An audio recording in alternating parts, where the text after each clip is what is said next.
오늘 주시는 하나님의 말씀은 로마서 3장 10절에서 12절까지 말씀입니다. 로마서 3장 10절에서 12절 우리 세 절 말씀 함께 한 목소리로 봉독하겠습니다. 시작. 기록된 바 의인은 없나니 하나도 없으며 깨닫는 자도 없고 하나님을 찾는 자도 없고 다 치우쳐 함께 무익하게 되고 선을 행하는 자는 없나니 하나도 없도다. 아멘. 선을 행하는 자는 없나니 하나도 없도다. 오늘은 기독교 교리 네 번째 시간 인간의 전적 타락에 대해서 살펴보려고 합니다.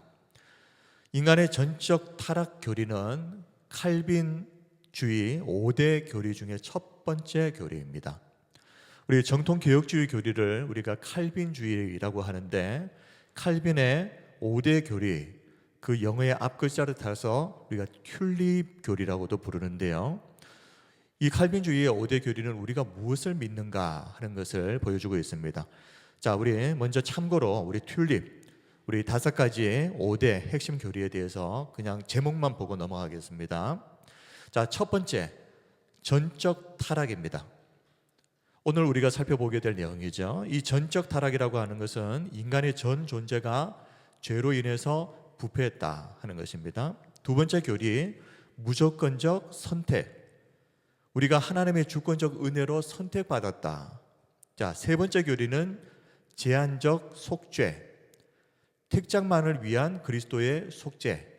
그리고 네 번째, 거부할 수 없는 불가항력적 은혜.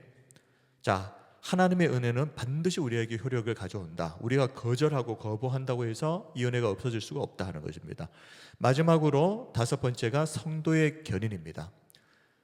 참된 성도, 정말 구원받은 성도라면 하나님께서 끝까지 그를 구원에 이르게 하신다. 자, 그래서 영어 앞글자를 따서 TULIP 해서 우리가 튤립 교리, 이것을 칼빈주의 5대 교리라고 합니다. 자, 그렇다면 우리가 오늘 살펴보게 될 인간의 전적 타락, 이 전적 타락의 의미가 무엇인가? 죄로 인하여 전 존재, 여기서 말하는 전 존재라고 하는 것은 지성, 감성, 의지, 영혼, 우리의 육체까지 전 범위를 말하는 겁니다. 이 전 범위가 죄로 인해서 부패했다.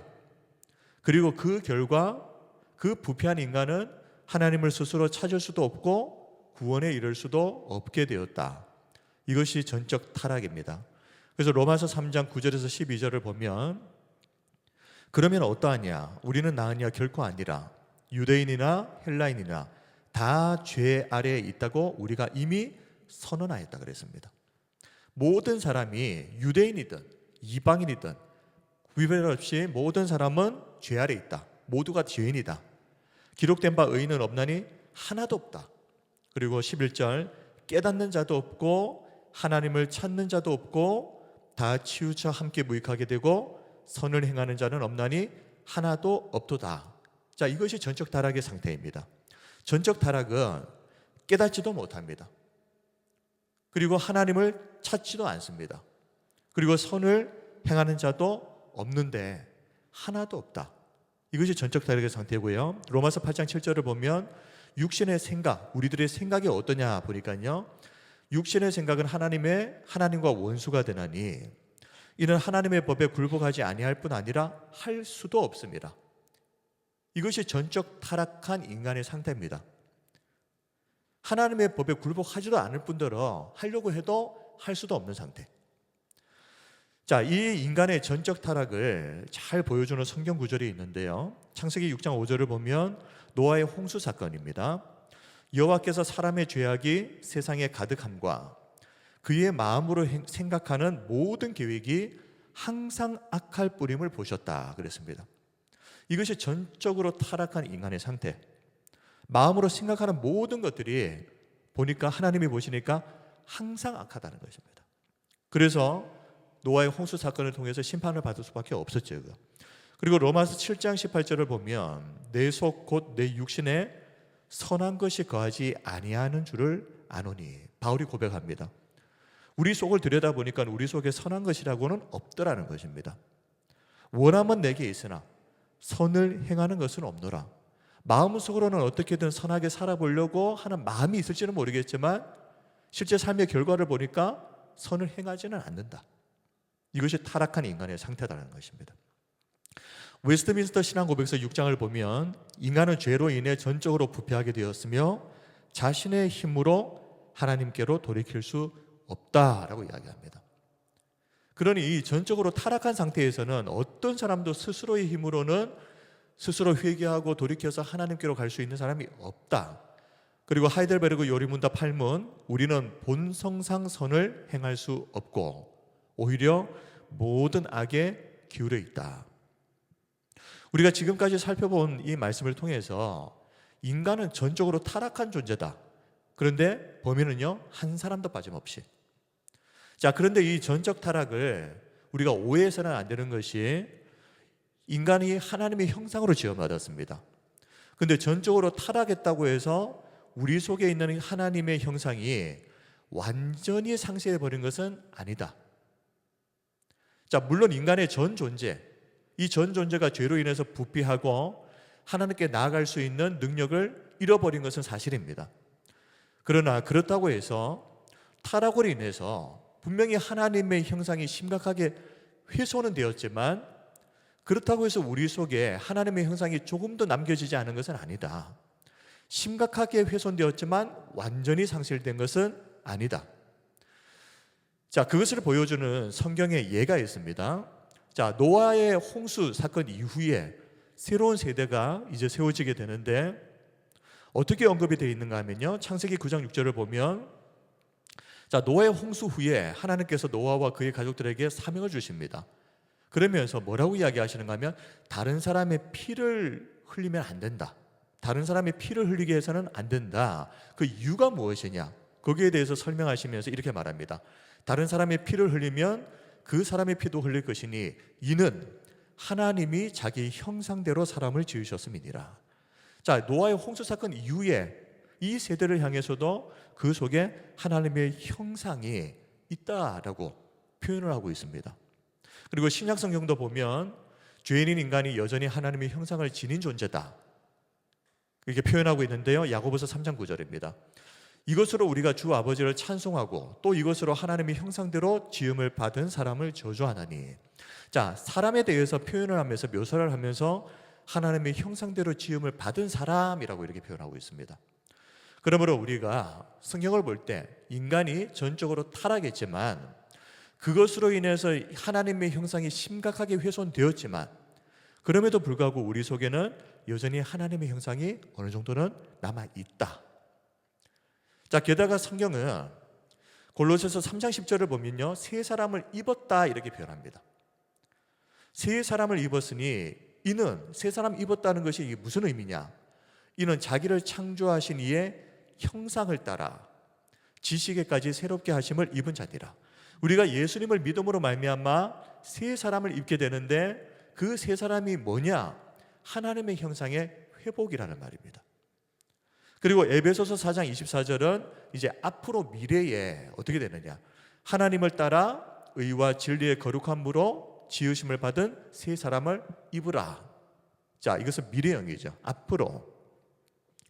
자, 그렇다면 이제부터는 인간을 전적으로 타락하게 만든 이 죄, 이 무엇이 죄인가? 성경에서는 무엇을 죄라고 규정하고 있는가? 죄의 정의에 대해서 살펴보려고 하는데요. 자, 이 죄라고 하는 것은 사람의 기준으로 가지고 판단하고 정하면 안 됩니다. 왜냐하면 사람에 따라 죄에 대한 정의가 다를 수 있습니다. 심지어 시간에 따라도 다를 수 있고 사는 지역에 따라서도 죄의 정의가 달라집니다. 자, 예를 들어서 시간으로 보시면 100년 전에 우리나라에서 양반과 상놈 잘못됐다고 생각하는 사람은 없었습니다. 이거는 당연한 것이다. 우린 식으로 치면 그거 선한 것이다. 그거 맞는 것이다. 근데 100년 정도 딱 지나고 나니까 어떻게 됐습니까? 그거 잘못된 거다. 그때 당시에는 옳은 것이라고 생각했던 것들이 시간이 지나서 그게 아니다라고 이렇게 바뀌어버리는 경우가 있습니다. 이 사람의 기준이 이렇다는 겁니다. 그리고 지역에 따라서도 그렇죠. 우리나라에서는 이거 잘못됐다라고 말하는 게 다른 나라에 가면 그렇게 해야 된다라고 말하는 나라가 있습니다. 그러니까 사람이 사는 지역에 따라서도 이 도덕적으로 우리가 정하는 죄의 기준이, 선의 기준이 다르다 말입니다. 자, 그렇다면 중요한 것은 성경에서는 뭘 죄라고 규정을 하느냐, 이게 중요한 것이죠. 우리가 죄라고 인정하든 인정하지 않든 그게 중요한 것이 아니라 성경에서는 무엇을 죄라고 규정하는가. 자, 히브리어로 보면은 한 3단어 정도가 나옵니다. 헤트, 아온, 페샤. 자, 헤트라고 하는 것은 하나님의 기준에서 벗어난 죄. 그러니까 하나님께서 이거는 하지 마라 그러는데 할 때 이것을 죄라고 할 수 있는 겁니다. 그리고 아온이라고 하는 것은 본질적으로 부패된 상태, 죄로 인해서. 그리고 페샤라고 하는 말은 언제 쓰이는가 하면 고의적인 겁니다. 하나님의 주권과 법에 대해서 고의적으로 도전하고 반역할 때 이것을, 이 죄를 히브리어로 페샤라고 합니다. 자, 그러면 헬라어로도 한 3단어 정도가 쓰이는데요. 하마르티아, 그리고 아노마, 파라프토마. 자, 여기서 하마르티아라고 하는 것은 히브리어 구약 성경에서의 단어로 굳이 비교를 하자면 헤트, 하나님의 기준에서 벗어난 죄, 이것과 비슷합니다. 하마르티아는 관역에서 벗어났다. 그러니까 앞에 어떤 관역이 있는데 그 관역을 향해서 화살을 쏘는데 관역에 정확하게 맞으려면 어떻게 해야 됩니까? 관역을 정확하게 조준하고 쏴야죠. 마찬가지로 하나님께서 이렇게 해라라고 방향성을 정해주셨는데, 그런데 거기에 대해서 아니야, 나는 이렇게 할 거야 하고 내 마음대로 방향을 정해버릴 때 이게 죄가 되는 것입니다.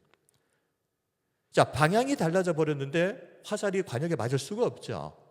그래서 관역을 빗나가 버렸다. 이것을 하마르티아라고 하고, 하나님의 뜻에서 벗어난 상태를 하마르티아. 신약 성경에서 가장 일반적으로 죄를 표현할 때는 하마르티아라고 하는 이 단어를 씁니다. 자, 로마서 3장 23절에 모든 사람이 죄를 범하였음에 하나님의 영광에 이르지 못하더니, 여기서 이 죄가 하마르티아로 되어 있습니다. 대부분의 죄는 하마르티아입니다. 하마르티아.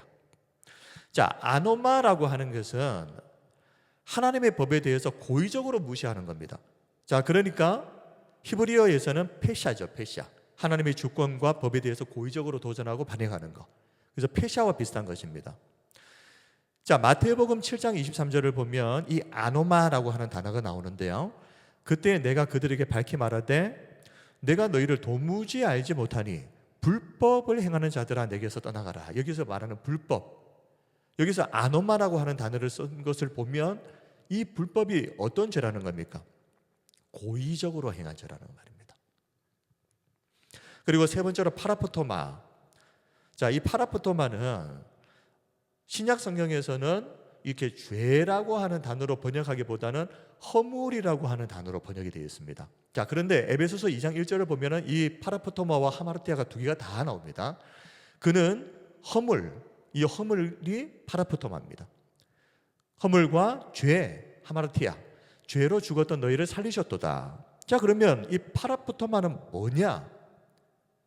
의도적으로 고의적으로 지은 죄가 아니라 실수로, 연약한 상태에서 나도 모르게 이렇게 실수로 지은 죄, 이것을 파라포토마라고 하고 신약 성경에서는 그것을 허물이라고 하는 단어로 번역을 합니다. 에베소서 2장 5절에도 허물로 죽은 우리를 그리스도와 함께 살리셨고 너희는 은혜로 구원을 받은 것이라. 여기서 허물도 파라포토마입니다. 자, 그런데 신약 성경에서는 주로 많이 나오는 단어가 하마르티아라고 말씀드렸잖아요. 관역을 벗어났다. 자, 단순히 잘못된 행동을 하는 것을 넘어서 이것은 하나님의 말씀, 하나님의 통치를 반역하고 거부하는 것입니다. 자, 성경에서 말하는 이 죄는 하나님의 말씀에서 벗어나는 모든 것이 죄입니다. 구체적으로 두 가지로 나눈다면 첫 번째는 하나님의 말씀, 하나님께서 하라고 하는 것을 하지 않는 것, 이것이 죄입니다. 로마서 3장 23절에 모든 사람이 죄를 범하였음에 하나님의 영광에 이르지 못하더니, 하지 말라고 하는 것을 하는 죄입니다. 하지 말라고 하는 것. 그러니까 하나님께서 이건 죄니까 하지 마. 근데 그것을 해버리게 되면 죄가 되는 겁니다. 근데 반대의 경우도 죄라는 겁니다. 반대의 경우가 뭐죠? 하라고 했는데 하지 않는 것입니다. 야고보서 4장 17절 말씀에 그러므로 사람이 선을 행할 줄 알고도 행하지 아니하면 죄니라. 분명히 이건 해야 되는 것인데 그런데 내가 안 한 겁니다. 근데 성경에서는 그게 뭐라고요? 죄라고 말하는 겁니다. 그러니까 우리가 생각하는 기준과 많이 다르죠. 내 생각이 죄의 기준이 아니라 하나님의 말씀이 딱 기준이 되는 것입니다. 근데 이 말씀이 기준을 해서 하지 말라고 하는데 하면 죄. 근데 또 반대로 하라고 하는데 안 해도 죄. 그래서 우리가 불순종, 하나님이 가라 하시는데 안 가는 것이 성경적으로 보게 되면 이것은 죄가 되는 것입니다. 자, 그러면 이 죄의 시작, 우리가 원죄라고 하죠. 이 선악과 사건입니다. 창세기 3장 1절에서 8절에 나오는 그 원죄, 선악과 사건. 자, 이 원죄를 보게 되면 이 하마르티아를 잘 보여줍니다. 이 죄. 창세기 3장을 보면 자, 뱀이 여자에게 와서 하나님이 참으로 너희에게 동산 모든 나무의 실과를 열매를 먹지 말라 하시더냐 라고 질문을 던집니다. 지난번에도 한번 이 내용에 대해서 설명을 드렸지만 이 질문 하나가 얼마나 뱀이, 이 사탄이 간교한지를 보여줍니다. 하나님이 참으로 너희에게 동산 모든 나무의 열매를 먹지 말라 하시더냐. 사탄이 몰라서 이 질문을 하는 게 아니라고 말씀드렸죠. 사탄도 압니다. 하나님께서 동산에 있는 모든 열매 다 먹어도 되는데 선악과 나무 열매 딱 하나만 먹지 말라고 했다. 사탄이 압니다. 그런데 왜 이렇게 하와에게 질문을 했느냐? 이전까지 하와는 단 한 번도 하나님께서 선악과 열매를 먹지 말라고 하신 것에 대해서 먹어야 될까 먹지 말아야 될까 고민을 하거나 생각을 해본 적이 없습니다. 이 상태에서는 죄가 들어오기 전 상태이기 때문에 먹지 말라고 하면 그냥 안 먹는 겁니다. 단순하죠. 그런데 이 사탄이 하나님이 참으로 너희에게 동산 모든 나무의 열매를 먹지 말라고 하시더냐라고 물으니까 하와가 거기에 대해서 아니다라고 말을 해야 되잖아요. 자, 그러면서 말합니다. 동산 나무의 열매를 우리가 먹을 수 있으나 동산 중앙에 있는 나무의 열매는 하나님의 말씀에 너희는 먹지도 말고 만지지도 말라. 자, 그러면서 하나님의 말씀이 이게 살짝 비틀려 버립니다. 너희가 죽을까 하노라.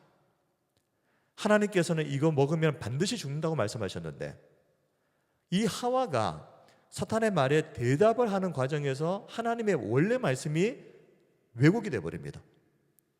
반드시 죽는다는 말씀이 너희가 죽을까 하노라. 죽을 수도 있고 안 죽을 수도 있다. 가능성으로 바뀌어버립니다. 그리고 이 말을 듣고 뱀이 이야기하죠. 사탄이 너희가 결코 죽지 않는다. 자, 그러면서 하나님께서 너희들에게 거짓말하셨다는 거죠. 안 죽는다는 말은 결코 안 죽는다. 자, 하나님은 반드시 죽는다. 하와는 죽을 수도 있다고 말씀하셨다. 근데 뱀은 다시 돌려서 하나님의 반드시 죽는다는 말씀을 아니다. 절대 죽지 않는다로 바꿔버립니다. 그리고 그 이유가 무엇인지에 대해서 설명을 하는데 너희가 그것을 먹는 날에는 너희 눈이 밝아져서 하나님과 같이 되어 선악을 알 줄 하나님이 아심이니라. 하나님께서 이 이유 때문에 너희들에게 거짓말을 하신 것이다. 다시 말하면 선악을 분별하게 되겠죠. 선악과 열매를 먹으면. 근데 선악을 분별하게 된다는 것이 선과 악의 기준이 아까 누구라고 말씀드렸습니까? 하나님이라고 말씀드렸잖아요. 그러므로 선과 악을 분별한다는 것은 이것은 다시 말하면 다른 말로 바꾸면 피조물인 너희들이 창조주이신 하나님의 영역에 들어가게 된다 이 말입니다. 너희들이 이제는 하나님이 뭐 선, 악 정해질 필요가 없다. 너희가 창조주가 되어서 너희가 스스로 선과 악을 다 결정할 수 있다. 근데 하나님께서 그렇게 될까 봐 걱정해서 그렇게 못되게 하려고 너희들에게 먹으면 죽는다라고 거짓말한 거다. 자, 이 말을 듣고 나서 하와는 이제 결정을 내려야 됩니다. 하나님의 말씀이 맞다면은 이거 먹으면 죽는 것이고 만약에 사탄의 말이 맞다면 이거 먹으면 내가 하나님이 되는 것이면 근데 하와가 무엇을 선택합니까? 하나님의 말씀을 거짓말로 생각하고 받아들이고 사탄의 말을 진실로 받아들이죠. 그러면서 선악과 나무 열매를 먹었는데 어떻게 됐습니까? 선과 악을 분별하게 됐죠. 그러면 하나님이 됐습니까? 그게 아닙니다. 사탄이 간교하다라고 하는 게 이것 때문에 그렇습니다. 선악과 나무의 열매를 먹고 선과 악을 분별하게 됐습니다. 근데 그것을 분별하게 되고 나서 결과가 뭐냐? 하나님이 된 게 아니라 선과 악을 분별하게 돼버리니까 이제 무엇을 알게 돼버린 겁니까? 내가 아까 하마르티아, 무엇이 죄라고요? 하나님께서 하지 말라고 하는 걸 하는 것도 죄고 하라고 하는 것을 안 하는 것도 죄라고 그랬는데 하와가 깨달아 버린 겁니다. 아담도 같이 먹었으니까 같이 깨달아 버립니다. 무엇을요? 내가 죄를 지었다는 사실을 깨달아 버린 겁니다. 그 이전에는 죄라는 것이 들어오기 전이었기 때문에 알 수가 없었죠. 죄의 개념이 없으니까. 그런데 아담과 하와가 선악과 나무 열매를 먹고 선과 악을 이제 알게 되는 존재가 되어버렸기 때문에 뭘 깨닫게 됐느냐? 내가 하나님 말씀 어겼다. 하나님이 하지 말라고 하는 것을 해버렸다. 그리고 그게 죄다. 내가 지금 하나님이 된 것이 아니라 죄인이 되어버렸다는 것을 알게 되어버린 겁니다. 그러므로 이 선악과 사건은 그저 동산에 있는 열매 하나를 따먹은 사건이 아니라 피눈물인 인간이 창조주이신 하나님이 되려고 했던 사건. 그리고 결국 그 결과는 자신이 죄인이라는 것을 알게 되어버립니다. 자, 이 죄의 결과가 무엇이냐? 먼저는 하나님과 단절이 되어버렸습니다. 그런데 이 하나님과의 단절도 약간 특이한 점이 있습니다. 창세기 3장 8절, 그들이 그날 바람이 불 때 선악과 나무 열매를 먹고 그 다음에 어떻게 됐습니까? 그날 바람이 불 때 동산에 거느시는 여호와 하나님의 소리를 듣고 아담과 그의 아내가 여호와 하나님의 낯을 피하여 동산 나무 사이에 숨은지라. 하나님과 그 죄의 결과가 하나님과의 단절, 숨어버리는 겁니다. 하나님과 함께 갈 수가 없게 되어버린 겁니다. 근데 여기서 특징이 있죠. 뭐라고요? 하나님이 아담과 하와를 피해서 숨으신 것이 아니라 죄를 지은 아담과 하와가 하나님을 피해서 동산 나무 숲을 속에 숨어버렸다는 것. 하나님이 우리를 떠나신 게 아닙니다. 하나님이 우리를 버리신 게 아닙니다. 죄를 지은 인간이 의롭고 선하신 하나님 앞에 설 수가 없게 되어버린 겁니다. 자, 이 사실을, 이 상태를 가장 잘 보여주는 것 중에 하나가 예루살렘 성전에 성소와 지성소를 딱 가로막고 있는, 그러니까 성소까지는 들어갈 수가 있는데 성소에서 지성소 안으로 법궤가 있는 지성소, 그러니까 하나님의 임재를 상징하는 그 지성소 안으로 들어갈 수 없도록 가로막고 있는 것이 뭐였습니까? 휘장이었죠. 이 휘장은요, 너무 두껍기 때문에 사람의 힘으로는 찢을 수가 없습니다. 이 휘장이 이야기하는 것은 죄인인 인간이 이 휘장을 지나서 절대 하나님의 임재가 있는 지성소로 들어가지 못한다. 죽으니까요. 그래서 이 휘장을 통해서 하나님은 뭘 보여주시는 겁니까? 이 성전의 휘장을 통해서 죄로 인해서 하나님과 사람이 어떻게 완전히 분리가 되어버렸는지 이것을 보여주신 겁니다. 자, 그리고 죄의 결과 두 번째는 신라권입니다. 신라권, 영국 시인 존 밀턴의 파라다이스 로스트라고 하는 이 책, 이게 신라권이죠. 파라다이스 로스트. 낙원을 잃어버렸다. 창세기 3장 24절, 이같이 하나님이 그 사람을 쫓아내시고, 아담과 하와가 범죄했기 때문에 에덴 동산에서 쫓겨납니다.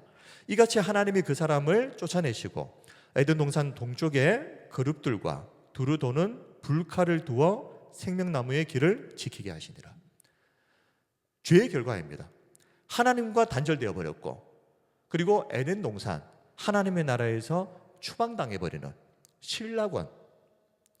자, 그런데 이게 문제는 아담과 하와가 지었던 이 죄가, 이것을 우리가 원죄라고 하잖아요.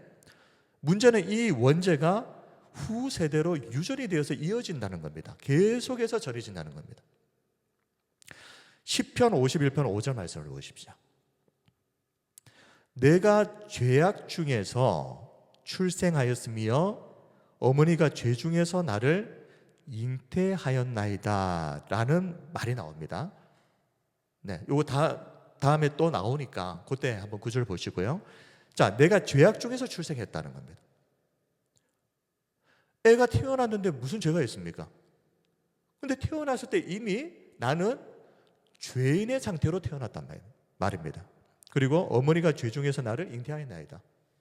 어머니도 죄인이었다는 말입니다. 죄인인 어머니가 죄 중에서 나를 잉태했고 나는 태어나면서 죄인의 상태로 태어났다. 이것이 아담의 원죄의 유전입니다. 자, 원죄의 유전을 보여주는 것은 대표성과 전가라고 할 수 있는데요. 자, 로마서 5장 12절을 보면 그러므로 한 사람으로 말미암아, 이 한 사람이 누구죠? 아담을 말하죠. 아담 한 사람으로 말미암아 죄가 세상에 들어오고 죄로 말미암아 사망이 들어왔나니 이와 같이 모든 사람이 죄를 지었으므로 사망이 모든 사람에게 이르렀느니라. 자, 한 사람 아담으로 말미암아 이 세상에 죄가 들어왔는데 아담이 지은 그 죄가 누구의 죄가 되어버렸습니까? 모든 사람이 죄를 지었다. 아담 한 사람의 죄가 이 아담이 대표성을 띠고 모든 후대에 죄의 영향력을 미쳐버리는 겁니다. 그래서 아담이 대표로 있는 그 후손들은 아담이 지었던 그 원죄를 그대로 이어받게 된다는 것.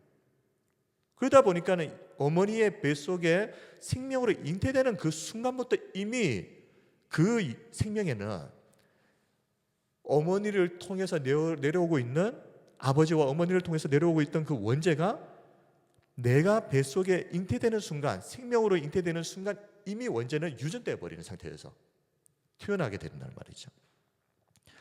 이것도 전가라고 합니다. 아담의 죄가 모든 사람에게 전가되어 버렸다. 자, 그런데 이게 얼토당토하는 말이 아닙니다. 왜냐하면 나중에 보면 예수님의 십자가가 왜 우리에게 그 십자가의 의가 우리의 의로 전가가 되지 않습니까? 똑같은 겁니다. 그래서 아담 한 사람의 죄로 말미암아 이 세상에 죄가 들어오고 모든 사람이 죄인이 되고 그리고 똑같은 원리로 예수님 한 사람을 통해서 그 십자가를 믿는 모든 사람들에게 의가 전가가 되는 겁니다. 똑같은 원리를 가지고 있다는 겁니다. 자, 그러면 마태복음 1장 18절을 한번 보시겠습니까? 예수 그리스도의 나심은 이러하니라. 그의 어머니 마리아가 요셉과 약혼하고 동거하기 전에 성령으로 잉태된 것이 나타났더니. 자, 여기에서 보시면 예수님은 남자의 씨가 아니라 처녀의 몸에서 성령으로 잉태되었다라고 말씀합니다. 예수님은 왜 우리의 구원자가 되실 수 있는가? 예수님도 똑같이 인간의 몸을 입고 태어나시게 되면 원죄를 유전받게 됩니다. 그런데 그 원죄가 어떻게 끊어집니까? 처녀의 몸에서 성령의 씨로, 성령으로 잉태됐다는 겁니다. 그리고 마태복음 1장 20절에도 똑같은 말씀이 나옵니다. 이 일을 생각할 때에 주의 사자가 현몽하여 이르되 다윗의 자손 요셉아 내 아내 마리아 데려오기를 무서워하지 말라. 그에게 잉태된 자는 성령으로 된 것이라. 예수님은 성령으로 잉태됐다. 사실 이것이 예수님이 우리의 구원자로서의 자격을 가질 수 있는 아주 중요한, 왜냐하면 원죄가 없어야 되니까요. 죄인이 죄인을 위해서 대신 죽어줄 수가 없으니까. 그러나 이 부분을 이렇게 오해해서는 안 됩니다. 이 생물학적 유전으로 생각하는 겁니다. 그러니까 남자의 정자를 말하는 거겠죠. 남자의 씨를 통해서 생물학적인 유전을 통해서 원죄가 쭉 이어준다. 이렇게 생물학적으로 생각하시면 안 되고 아담이 가지고 있는 인류의 대표성. 그래서 아담의 후손을 통해서 모든 사람들이 생물학적인 유전이 아니라 영적으로 그 죄가 그의 후손들에게 똑같이 이어진다. 그래서 이것을 생물학적 유전으로까지는 생각하지 마시라 하는 겁니다. 자, 그러면 이제 죄의 종류에 대해서 살펴보겠습니다. 죄를 크게 세 가지로 이렇게 좀 정리를 해봤습니다. 자, 첫 번째는 우리가 알고 있는 대로 원죄. 자, 두 번째는 자범죄입니다. 이 자범죄는 내가 이게 죄라는 것을 아는데 짓는 죄입니다. 세 번째, 이게 죄인지 모르고 짓는 죄가 있습니다. 그래서 우리가 짓는 모든 죄를 이렇게 통합을 하면 원죄와 자범죄와 모르고 지은 죄 요 세 가지로 아마 이게 정리가 될 것 같습니다. 자, 그러면 원죄. 자, 아까 본문입니다. 시편 51편 5절이죠. 내가 죄악 중에서 출생하였다는 겁니다. 아예 태어날 때부터 나는 죄인으로 태어났다. 어머니가 죄 중에서 나를 잉태하였다. 나를 태어나게 하신 어머니도 죄인의 상태였다. 자, 그리고 이제 자범죄로 넘어가겠습니다. 자범죄는 이것이 죄인 것을 알면서도 지은 죄. 자, 그런데요, 이 자범죄가 왜 무서운가 하면 알고 지었기 때문에 훨씬 죄책이 더 무겁다는 겁니다. 누가복음 12장 47절에서 48절, 주인의 뜻을 알고도 준비하지 아니하고, 모르는 게 아닙니다. 알고도 준비하지 않은 겁니다. 그러니까 고의지요, 고의. 그 뜻대로 행하지 아니한 종은 어떻게 된다고요? 많이 맞을 것이요. 그런데 반대로 알지 못하고 맞을 일을 행한 종은 적게 맞으리라. 그러니 예수님께서는 모르고 지은 죄보다 이것이 죄라는 것을 분명히 아는데 고의적으로 지은 이 자범죄는 모르고 지은 죄에 비해서 훨씬 더 그 죄책이 크다 하는 것을 말씀하신 겁니다. 민수기 15장 30절에서 31절도 본토인이든지 타국인이든지, 자, 유대인이든 이방인이든 상관없습니다. 똑같이 적용되는 것이 뭐냐? 고의로 무엇을 범하면, 고의로 죄를 지으면 누구나 여호와를 비방하는 자니 그의 백성 중에서 끊어질 것이라. 그런 사람은, 자, 고의로 죄를 범한 사람이 왜 고의로 죄를 범했을까? 그 심중에 있는 의도가 뭐냐는 겁니다. 그런 사람은 여호와의 말씀을 멸시한 것입니다. 멸시하고 그의 명령을 파괴하였었죠. 쉽게 생각했다는 거죠. 그의 죄악이 자기에게로 돌아가서 온전히 끊어지리라. 이것이 고의로 죄를 지은 사람의 그 죄책입니다. 자, 그렇다면 이제 모르고 지은 죄, 그럼 모르고 지은 죄는 또 괜찮으냐? 그건 아닙니다. 알고 지은 죄에 비해서는 그 죄책이 가볍겠지만 사실 결과적으로 치면은 똑같습니다. 자, 그것을 로마서 2장 12절에서 말합니다. 무릇 율법 없이 범죄한 자, 율법이 없다는 것은 뭐가 죄인지 모른다는 말입니다. 율법이라고 하는 기능이 무엇입니까? 무엇이 죄인지, 무엇이 선인지를 알려주는 기능을 합니다. 그런데 율법이 없으니까요, 뭐가 죄인지도 모르고 이게 죄인지도 모르고 짓는 겁니다. 우리가 예수님을 믿기 전에, 교회 다니기 전에 절에 가서 절하고 제사하고 이거 죄라고 생각한 적이 있습니까? 없죠. 하나님의 말씀 율법이 없으니까요, 이게 죄인지 죄인지가 아닌지도 기준 자체가 없는 겁니다. 자, 그렇다면 그러면 괜찮으냐? 무릇 율법 없이 범죄한 자는 또한 율법 없이 망하고 똑같은 겁니다. 망하는 건 똑같은 겁니다. 무릇 율법이 있고 범죄한 자는 율법으로 말미암아 심판을 받으리라. 중요한 것은 죄인이라는 이 상태입니다. 율법을 모른다고 해서 모르고 지었던 죄가 아무 문제가 없는 것이 아니고, 모르면 모르는 대로 망하는 것이고, 알고 죄를 지었으면 또 그대로 망하는 것입니다. 자, 성경에 우리 예수님을 믿고 나서 우리가 이런 질문을 간혹 하시는 분이 계시는데요. 예수님을 믿고 우리의 모든 죄가 사함을 받았는데, 과거의 죄도 사함받았고 현재의 죄도 사함받았고 미래의 죄도 사함받았습니다. 그래서 예수님께서 다 이뤘다, 모든 죄가 완벽하게 해결됐다라고 말씀하는 겁니다. 만약에 현재의 죄와 미래의 죄가 불분명하다, 어떻게 될지 모른다, 사함을 받을지 안 받을지, 그러면 완성이 아니죠. 근데 예수님께서 말씀하신 구원의 완성은 우리의 과거, 현재, 미래 모든 죄가 사함받는 것입니다. 자, 그런데 그러면은 예수님 믿고 나서 마음껏 죄 지어도 괜찮은 건가요? 이것처럼 어리석은 질문이 없습니다. 성경에는 요한 1서 5장 16절 말씀을 보시면요, 용서받지 못하는 죄가 있습니다. 누구든지 형제가 사망에 이르지 아니하는 죄 범하는 것을 보거든 구하라. 사망에 이르지 아니하는 죄는 용서받을 수 있는 죄라는 말이죠. 그러니까 구하라는 겁니다. 사함을 받을 수 있으니까. 자, 그리하면 사망에 이르지 아니하는 범죄자들을 위하여 그에게 생명을 주시리라. 자, 그런데 사망에 이르는 죄가 있으니 이렇게 말합니다. 이에 관하여 나는 구하라 하지 않노라. 사망에 이르는 죄, 이 죄는 구해봐야 아무 의미가 없다는 겁니다.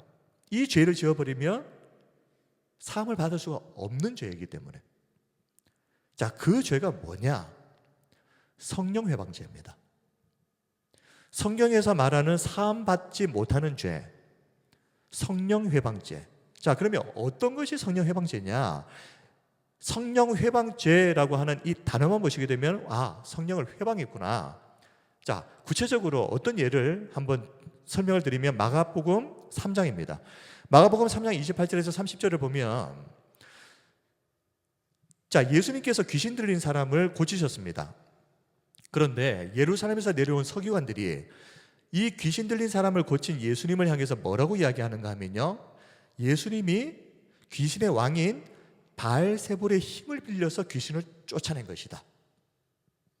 다시 말하면 하나님이 하신 일을 마귀의 일로 모독을 해버린 겁니다.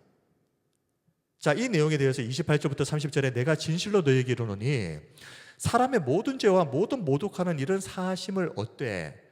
지금 바알세불 귀신의 왕의 힘을 입어서 예수님이 귀신 쫓아냈다라고 말하는 사람들에게 지금 예수님이 말씀하시는 겁니다. 잘 들으십시오.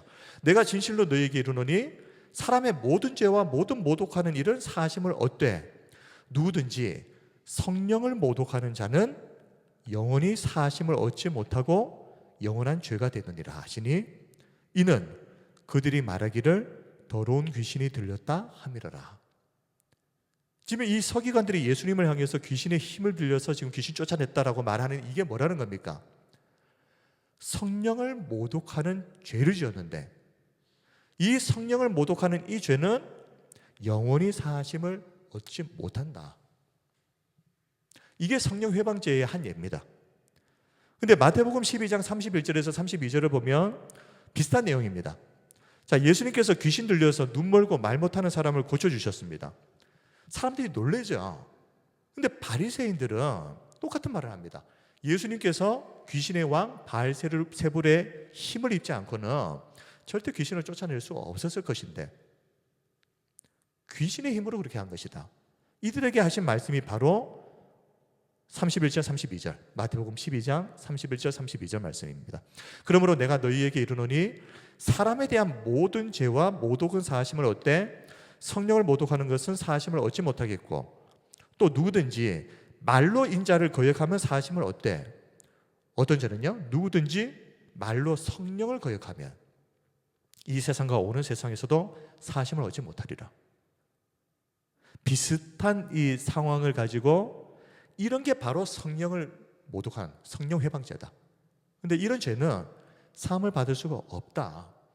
자, 그러면 우리 성도 여러분, 왜 성령 회방죄는 용서를 받을 수 없겠습니까? 알고 보면 너무 당연한 겁니다. 왜 성령 회방죄는 다른 죄는 다 사하심을 받을 수 있다고 그러면서 성령 회방죄는 왜 사함을 받을 수 없느냐? 자, 이 성령 회방죄는 사실상 누구만 저지를 수 있는 죄인가? 불신자들입니다.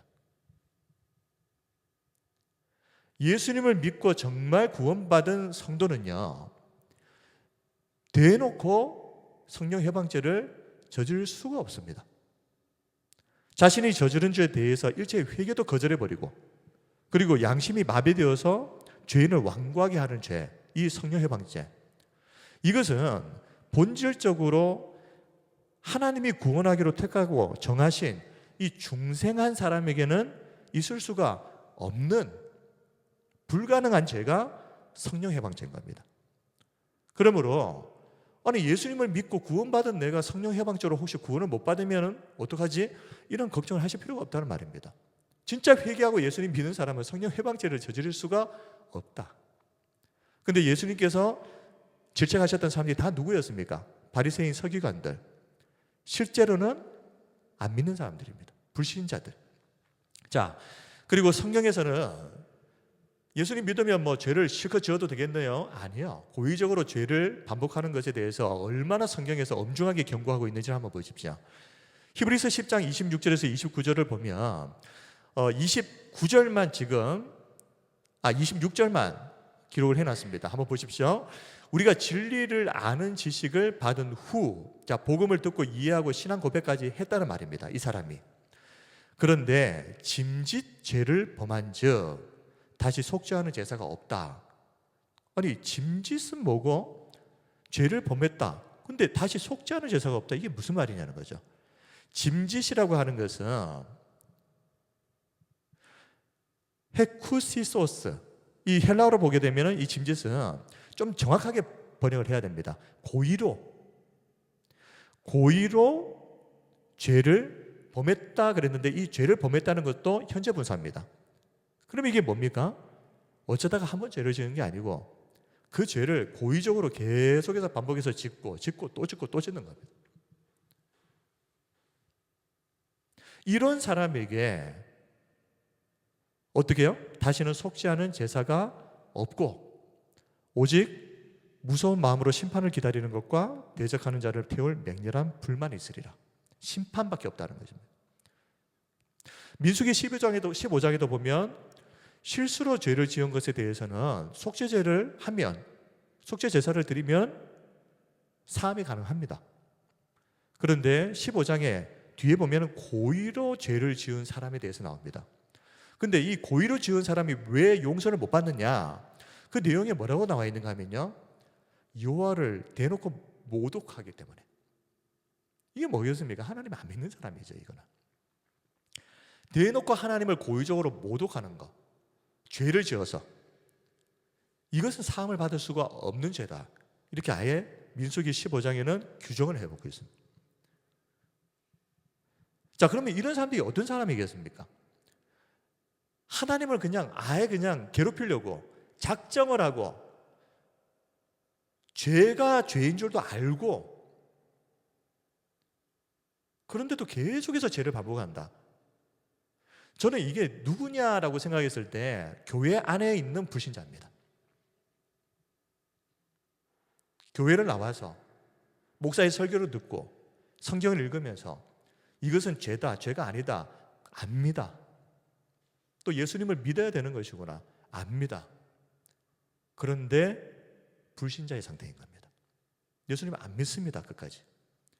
그리고 교회에 열심히 다니면서 어떻게 합니까? 교회 안에서 열심히 죄를 짓는 겁니다.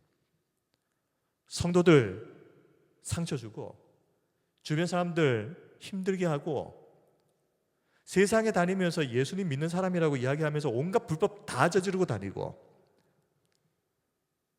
이런 사람도 교회 다니니까 구원받을 수 있어요? 아니라는 말입니다. 교회 안에 불신자는 구원받지 못합니다. 그러므로 예수님을 진짜 믿는데 죄를 지어도 괜찮아요? 마음껏 죄를 지어도 돼요? 이것만큼 어리석은 질문이 없다 이 말입니다. 이런 사람들은 심지어 어떻게까지 하는가 하면 로마서 1장 말씀을 보면요, 28절에서 32절 말씀을 보면 이런 사람들은 그들이 이 같은 일을 행하는 자는 사형에 해당한다고 하나님께서 정하심을 알고도, 자, 교회 다니면서 말씀 들어서 아는데 성경에 보면 이거 죽을 죄라고 사형에 해당한다라고 하는 것을 규정해 놓은 것을 아는데 어떻게 한다고요? 자기들만 행할 뿐 아니라 또한 그런 일을 행하는 자들을 옳다 한다. 죄를 조장하고 다니는 거죠. 혼자서 죄 짓고 돌아다니는 것이 아니라 주변 사람들에게 물을 드린다는 겁니다. 괜찮아, 뭐 예수님 믿고 다 구원받았다는데 우리가 이거는 죄 짓는다고 해서 무슨 문제 있겠나? 그러면서 이상한 것들을 전하면서 주변 사람들을 죄로 물들이는 이런 짓까지 한다는 겁니다. 이런 사람이 구원받겠습니까? 분명히 말씀드립니다. 애초부터 이 사람은 교회에 있어서도 예수님을 믿고 구원받은 사람이 아닙니다. 자, 말씀을 정리하겠습니다. 오늘은 인간의 전적 타락에 대해서 살펴보았습니다. 자, 이 내용의 중요한 이유는 인간이 구원을 받으려면 가장 먼저 무엇을 해야 되는가? 구원의 첫 발걸음이 뭐냐? 내가 어떤 죄인인지를 깨닫고 인정하는 것입니다. 나는 괜찮은 사람입니다 라고 버티는 순간 이 사람에게는 구원이 없습니다. 왜냐하면 첫 발짝도 못 디뎠기 때문에. 모든 구원의 시작은 내가 죄인이라는 것을 인정하고 깨닫고 하나님 앞에 그 죄를 회개하고 고백하는 것에서부터 구원이 시작됩니다. 그러므로 구원을 받으려면 복음서에 나오는 아버지를 떠나서 허랑방탕하게 죄 짓고 살았던 이 탕자가 회개하고 돌아온 것처럼 자신이 얼마나 악한 사람인지 그것을 인정하고 돌아온 것처럼 우리가 자신의 무력함과 죄를 깨닫고 인정하고 회개해야만 구원의 문이 열리는 것입니다. 그러므로 그런 점에서 오늘 우리가 인간의 전적 타락에 대해서 살펴보는 것이 구원과 직접적으로 관련된 너무나도 중요한 부분이다. 어설프게 이 부분을 넘어가서는 안 된다. 하이델베르그 요리분답 이문에서 네가 복되게 죽기 위해서는 무엇을 알아야 하느냐? 복되게 죽는다는 게 뭡니까? 구원받는다는 거죠. 이 질문에 대해서 답이 이것입니다. 나의 죄의 비참함이 얼마나 큰지를 알아야 한다. 자신이 어떤 죄인지를 한 번도 제대로 깨달아 본 적이 없고 그 죄에 대해서 통렬하게 회개를 해본 적도 없고 그저 교회 다니면서 말씀 들으면서 은혜 받았어요. 안 믿는 것보다는 낫지. 그러면서 교회 다니면서 신앙생활을 했다고 해서 그 사람이 구원받았느냐? 착각입니다.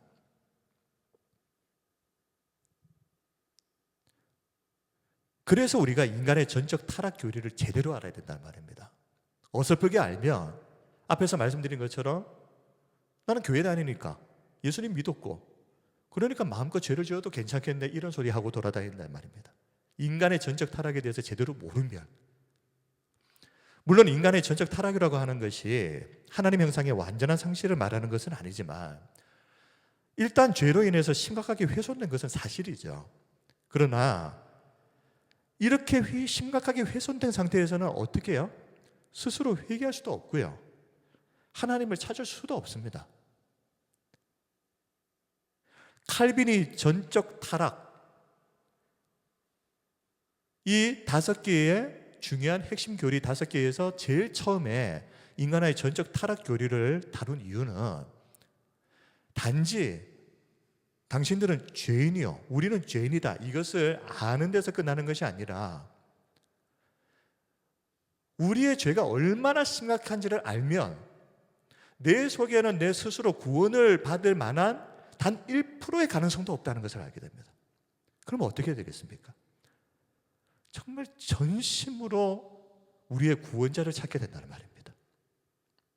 칼빈은 이 인간의 전적 타락을 통해서 우리가 오직 예수님을 통해서만 구원받을 수 있다는 이 사실을 이 진리를 확실하게 붙잡기를 원했던 겁니다.